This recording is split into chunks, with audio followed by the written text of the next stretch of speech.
Sí, sí, escuchamos bien. ¿Ya? Entonces sigue con la prédica, pastor, por favor. ¿Cómo? Que continúe. Que de favor, si sigue, se quedó en Daniel 7:2. Eso, correcto, ahí está. Dice el pasaje, Daniel dijo, miraba yo en mi visión de noche, y he aquí que los 4 vientos del cielo combatían en el gran mar. Aquí encontramos 2 símbolos, de los cuales hay que identificarlos para poder entender el mensaje.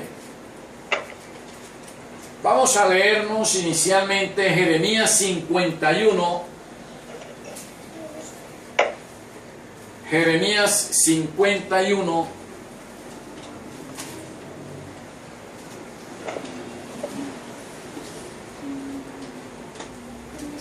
Jeremías 51 del 1 al 4. ¿Jeremías qué? 51 del 1 al 4. Amén. No, que lo lea, no, que lo lea su hijo, y se lo lea, léelo, hijo, por favor. Dice, Que lo lea. el Señor dice, voy a enviar un viento. El Señor dice, voy a enviar un viento destructor contra Babilonia y los caldeos. Haré que sus enemigos traten a Babilonia como un trigo que se lanza al aire. Haré que dejen sin habitantes su territorio. Cuando llegue el día del desastre, la atacarán por todas partes. Que preparen sus arcos los arqueros, que se pongan las corazas. No tengan compasión con los jóvenes de Babilonia. Destruyan su ejército por completo. Por todo el país de los caldeos, la gente quedará tendida por las calles. Pues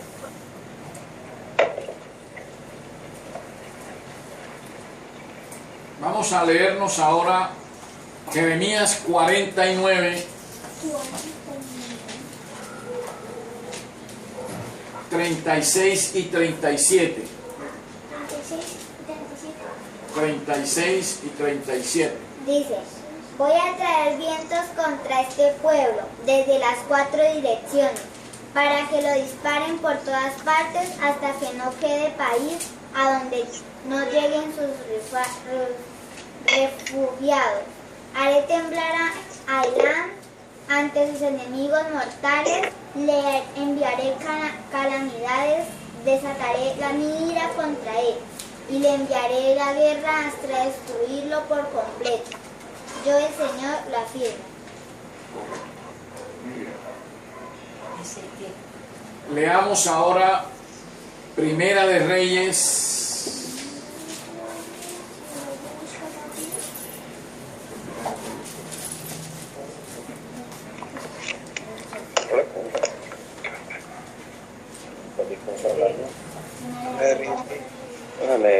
La leche de hijo. Primera de Reyes 19:11.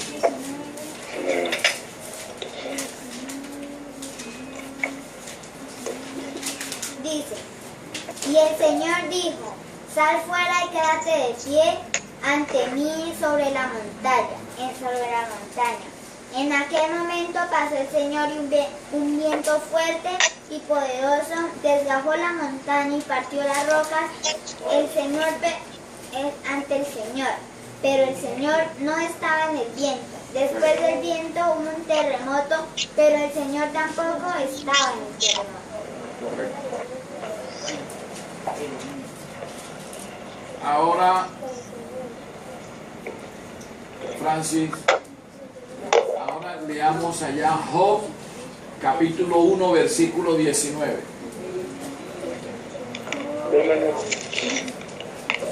¿Qué era? Job, capítulo 1, versículo 19. No, dile que me repita. Vamos, pastor. El viento vino del lado del desierto y azotó las 4 esquinas de la casa, la cual cayó sobre los jóvenes y murieron. Y solamente escapé yo para darte la noticia. Correcto. Leamos otro pasaje más. Ezequiel 1:4.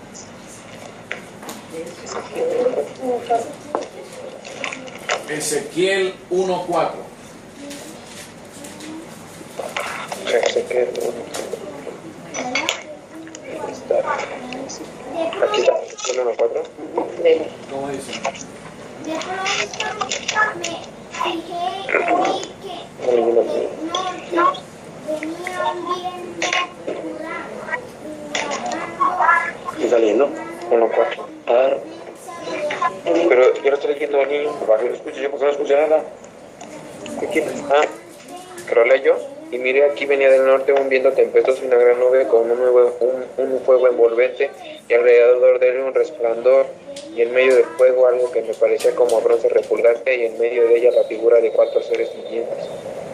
Y esta era su apariencia. Había en ellos semejantes un hombre, cada uno tiene 4 alas. ¡Pastor, se fue! Sí, Pásame la lechera. Se fue otra vez en la cámara.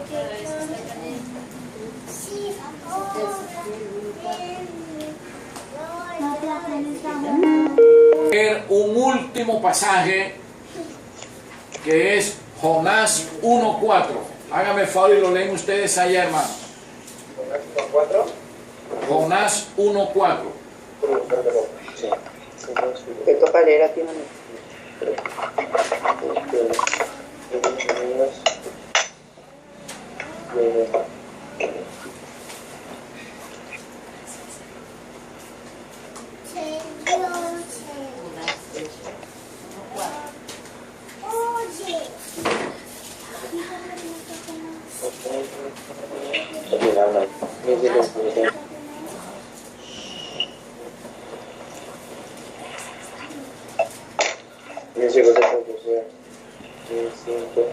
Pon más una foto, aquí está.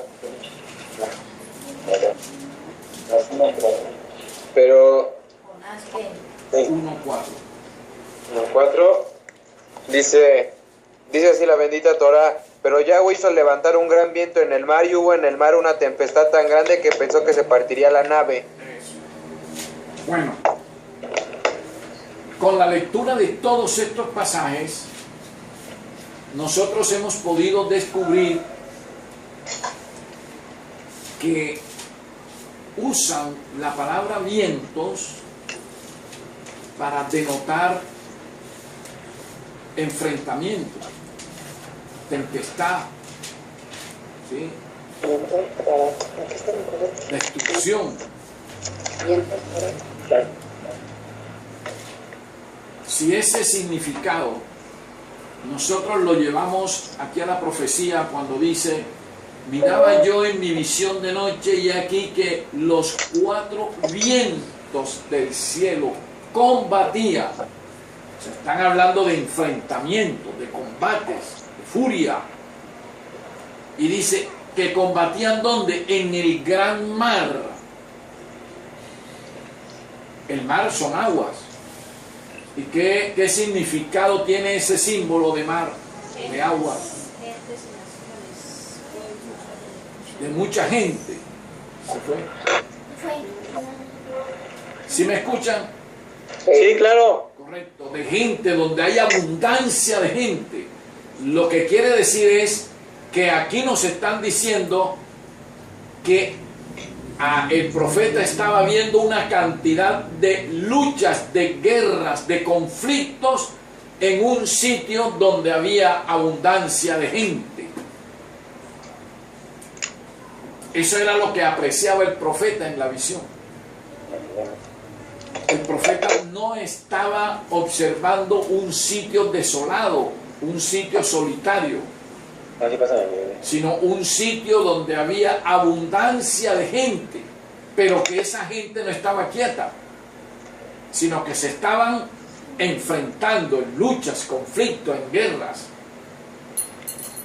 Y dentro de ese cuadro aparece el versículo 3, cuando dice: y 4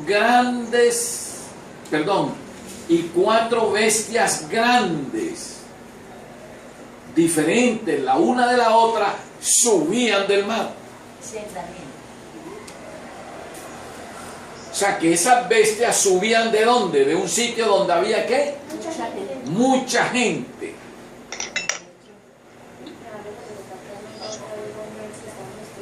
Pero aquí nos están utilizando otro símbolo más, que es el símbolo bestias.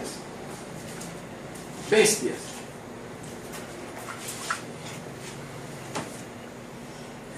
Si leemos el versículo 23, a ver, Francis, por ejemplo, nos hace ese favor y nos lee ahí mismo en Daniel 7, el versículo 23.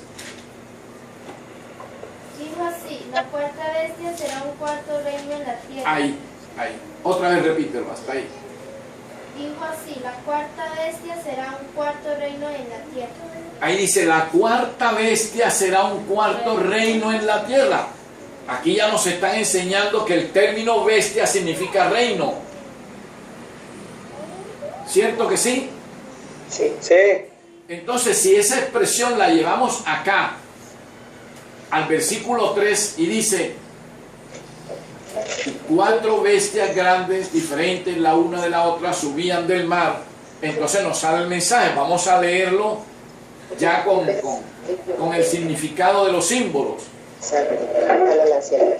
Y entonces diría lo siguiente.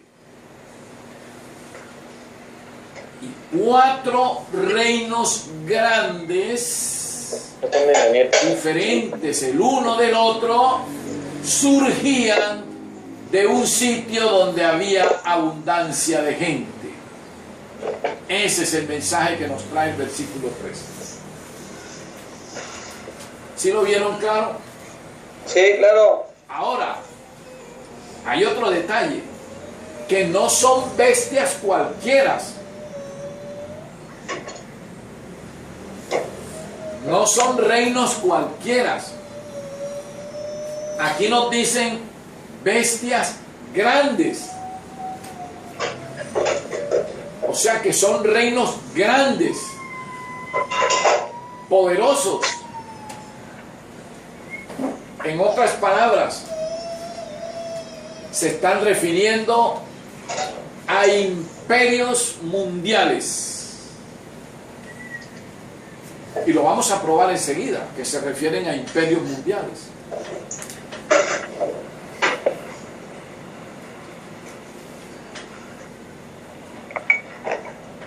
Vamos a leernos el versículo 4. ¿Cómo dice? La primera era como león y tenía alas de águila. Yo estaba mirando hasta que sus alas fueron arrancadas y fue levantada del suelo y se puso en hiestas sobre los pies a manera de hombre y le fue dado corazón de hombre. Correcto. Nos están hablando de la primera bestia, o sea, del primer reino. Y nos dan la primera característica de este reino. Nos están diciendo que era como león.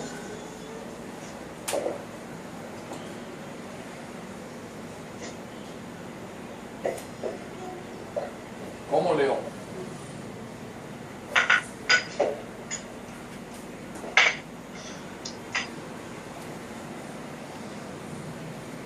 Pero a ese león le agregan una cosita. Y dice que tenía alas de águila.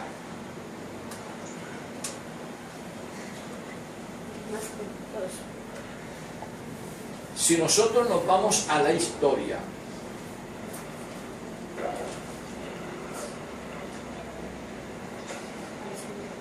y miramos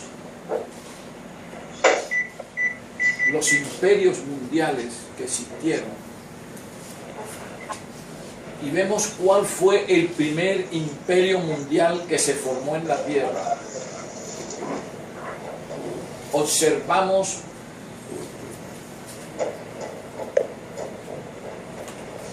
algo extraordinario.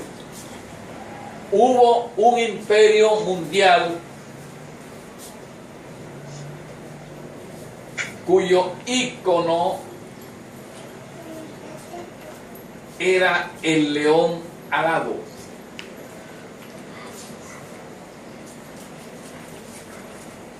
El león alado. ¿Y saben cuál fue? Babilonia. El imperio babilónico tenía como ícono, o sea, como dibujo, como figura que lo identificaba, como digamos así, su escudo que lo identificaba, el león alado. Y tanto es que en sus ruinas, en las puertas principales de Babilonia, estaba la representación del león alado. ¿El león arado? Alado, de alas, de alas. Ah, Al lado de Babilonia. De alas. no, que lo diga para anotarlo bien. El Alado. león alado. Alas, sí. Uno va y busca en la historia las ruinas de Babilonia y busca en las puertas principales de Babilonia, que está el león alado allí.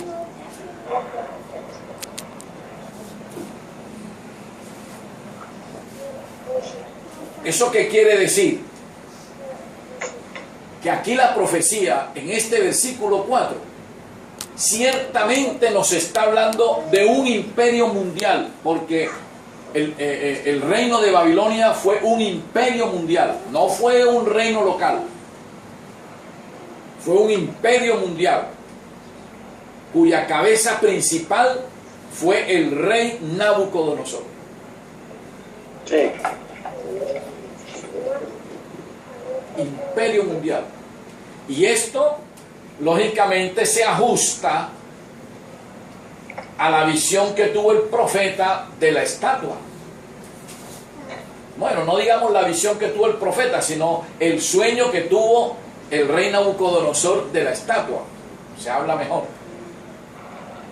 Ok. Bien, que decía que las cabezas de oro fino. Recuerdan que Daniel le dijo al rey que tú eres la cabeza de oro.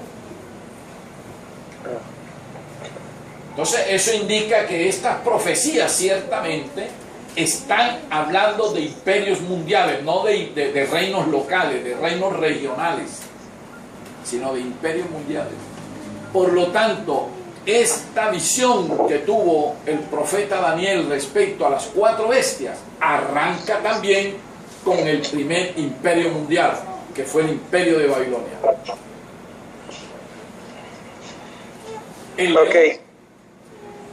El león es llamado el rey de la selva, ¿verdad?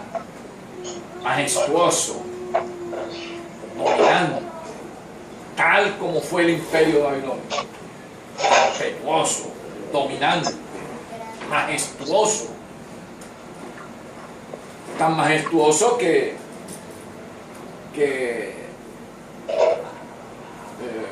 tuvo unos jardines que fueron considerados como una de las 7 maravillas del mundo antiguo. Se llamaron los jardines colgantes de Babilonia. Babilonia, todos los datos que se tienen de Babilonia es que era impresionante, majestuosa, su economía envidiable. ¿Sí?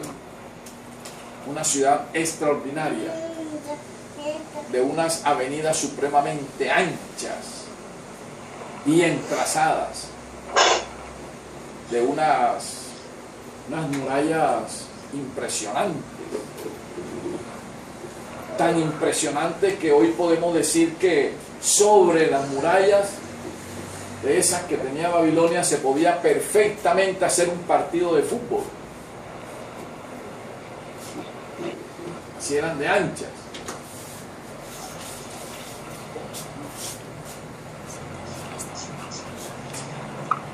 Fue un reino que dominó, digamos, si se podía decir, toda la tierra esa del mundo conocido de esa época.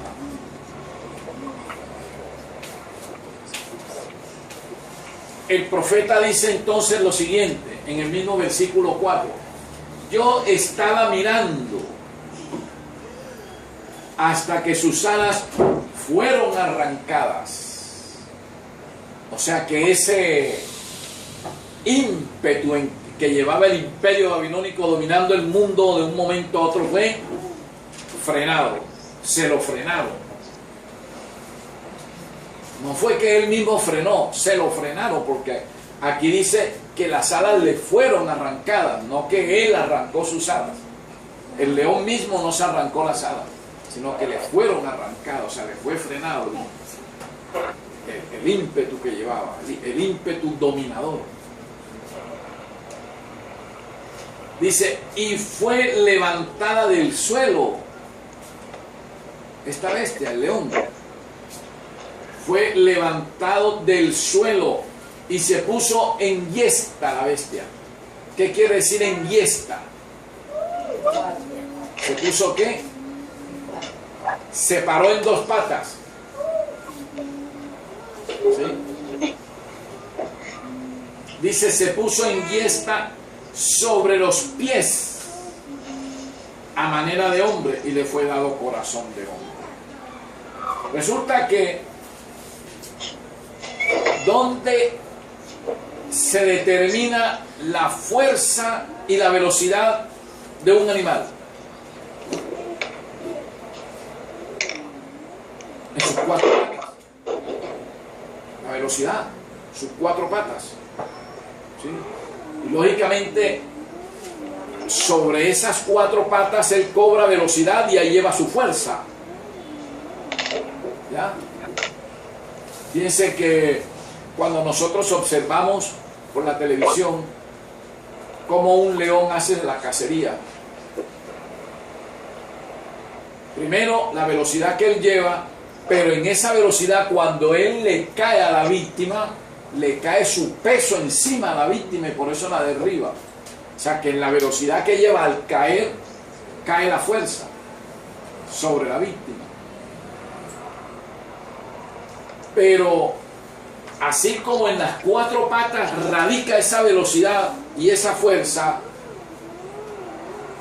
al ponerse esa bestia en dos patas, quiere decir que está perdiendo su propia condición de bestia.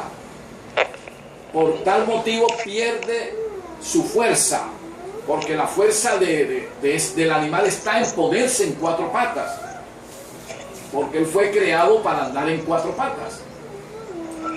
¿Sí? Una bestia de estas no fue creada para que anduviera en dos patas, sino en las cuatro patas, y ahí es donde radica su velocidad y su fuerza. Pero al ponerse en dos patas está perdiendo esa fuerza.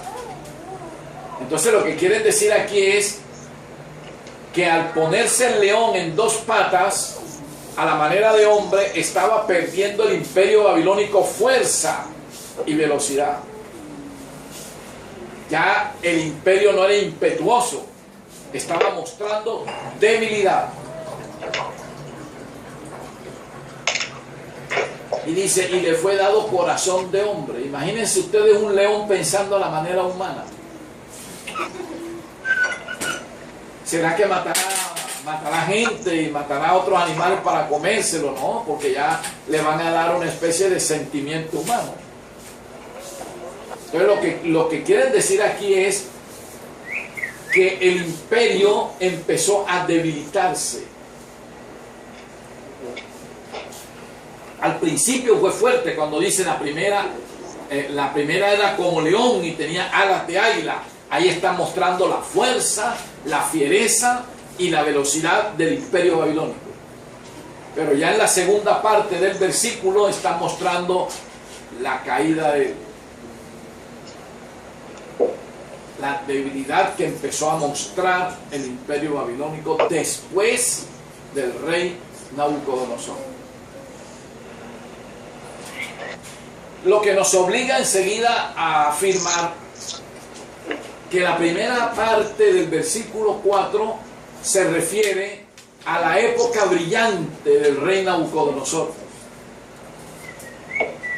Y la segunda parte del versículo 4 se refiere a los reyes posteriores a Nabucodonosor, hasta cuando llega a Belsasar. Ustedes saben muy bien que cuando los medopersas entraron a Babilonia, lo que estaba haciendo Belsasar no era sino atendiendo una orgía en el palacio. Él no estaba gobernando allí. Él no estaba atendiendo asuntos de Estado. Belsasar estaba en una orgía. Inclusive, dentro de esa orgía, bebiendo ron, vino y todo, mujeres y todo eso allí, él estaba utilizando los vasos sagrados del templo de Jerusalén. Dentro de esa orgía. Cuando de pronto le salió la frase esa en la pared, una mano escribiendo, donde le avisaba ya que le llegaba el fin.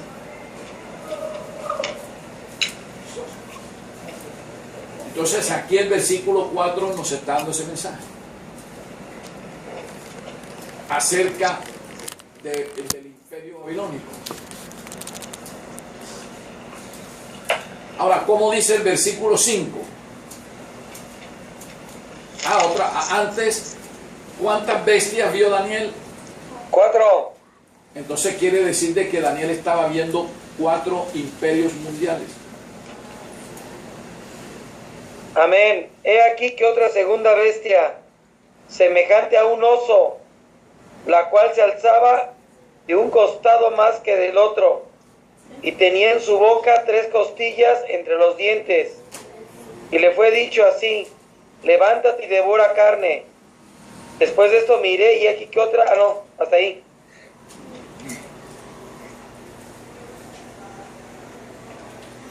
Hasta el 5, ¿no, pastor? Sí, está ahí, está bien. El 5, sí. Sí. El 5. Aquí nos está mostrando ya el segundo imperio. Pero miren lo detallista que es la profecía. Primero, ahora nos habla de un oso. De un oso.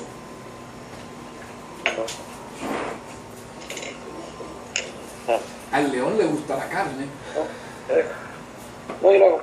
Y come bastante carne. Pero el oso es más despiadado.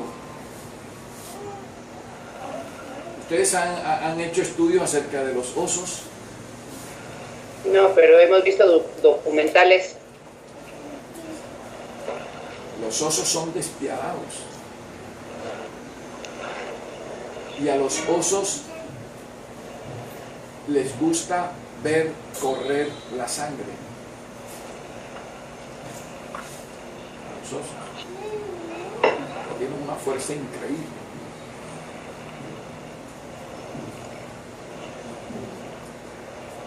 Dice que ese oso se alzaba de un costado más que del otro. O sea que el oso no caminaba derechito, parejo, sino que el oso iba así. ¿Ah? ¿Sí me vieron ustedes? Sí, pastor, estamos bien. ¿Sí? Llevaba un costado más alto que el otro. Caminaba así. Lo que pasa es que Dios es caprichoso y a él le gustaba ver caminar el oso así.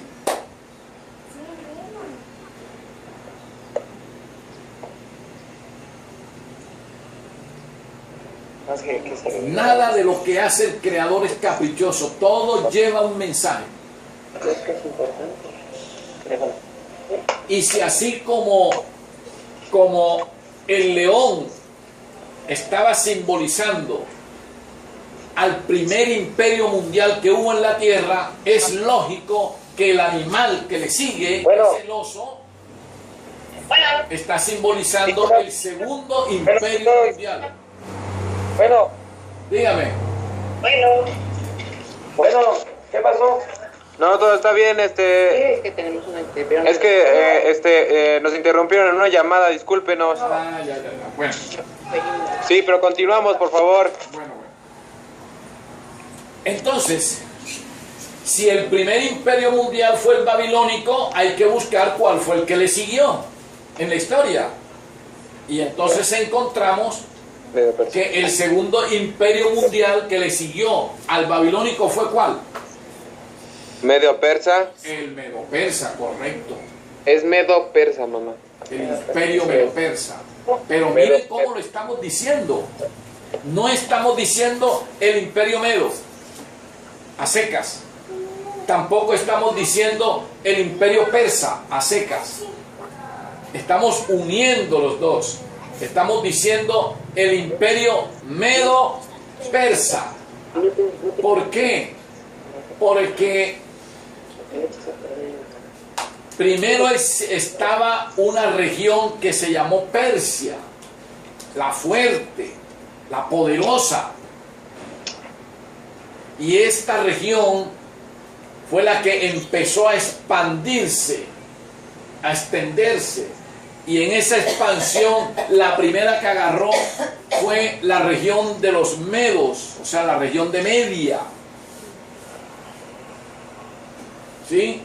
Y se extendió enseguida como un reino grande, fuerte. Pero entre las dos regiones, la región de Persia y la región de Media, la que era más fuerte era la región de los persas. Por eso el oso caminaba levantando un costado más que del otro, para indicarnos que el costado que estaba en alto representaba la región de los persas y el costado que estaba hacia abajo representaba la región de los medos, o sea, la región de Media. Pero miren que ambas regiones estaban unidas al cuerpo del oso, o sea, formando un solo reino.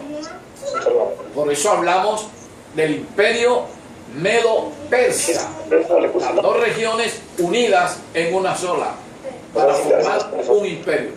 ¿Sí vieron las características precisas de la profecía? León, la forma. Entonces puse mi bestia, oso, hicimos un rey. No, pero aquí no, porque aquí el reino nomás es medio persa. No, pero aquí, no, pero el primer reino es Babilonia. Es la profecía dándonos características de este segundo imperio. Claro, cuando la región de los persas se apoderó de la región de los medias, cobró una fuerza grande, pero aún no era imperio. Sí había cogido fuerza. Sí era un reino fuerte ya, pero todavía no tenía la condición de imperio mundial. Esta condición de imperio mundial ya la viene a adquirir en la otra característica que